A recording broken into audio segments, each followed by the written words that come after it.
ಒಂದು ಹಿಡಿ ಮಣ್ಣನ್ನು ಹೆಚ್ಚು ಮಾಡಲಾರ ಮನುಷ್ಯ, ಒಂದು ಹಿಡಿ ಮಣ್ಣನ್ನು ಕಡಿಮೆ ಮಾಡಲಾರ ಮನುಷ್ಯ.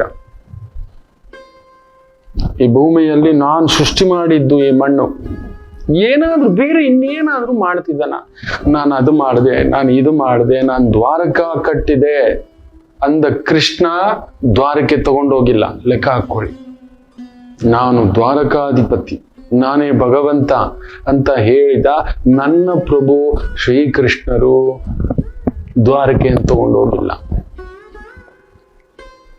ಅಯೋಧ್ಯಾಧಿಪತಿ, ರಾಮೋ ಧರ್ಮ ವಿಗ್ರಹವಾನ್, ಧರ್ಮಕ್ಕೆ ಸಾಕ್ಷಿ ರೂಪ, ಅದಕ್ಕೆ ಪಟ್ಟಾಭಿಷೇಕ ಏರಿದ್ದು. ಆತ ಕೂಡ ಅಯೋಧ್ಯೆಯನ್ನ ತೆಗೆದುಕೊಂಡು ಹೋಗಿಲ್ಲ. ಬೇಡ, ನನ್ನ ಶಿವಯ್ಯ ಕಾಶಿ ಪಟ್ಟಣವಾಸಿ ಬಂದ ಪರಮಾತ್ಮ, ಕಾಶಿನ್ ತಗೊಂಡು ಮರಳಿ ಹೋದನ? ಇಲ್ಲ, ಭಗವಂತನ ಕೈಯಲ್ಲೇ ಆಗಿಲ್ಲ. ನಾನು ಅನ್ನೋರು ಎಂತೆಂಥವ್ರು ಬಂದ್ರು ಯೋಚನೆ ಮಾಡಿ ನೋಡಿ, ಹಿಂಗ್ ಕುಳಿತುಕೊಂಡು ಯೋಚನೆ ಮಾಡಿ ನೋಡಿ ಮಕ್ಕಳು. ಅಲೆಕ್ಸಾಂಡರ್ ಅಂತೆ, ಟಾಟಾ ಅಂತೆ, ಅಂಬಾನಿ ಅಂತೆ,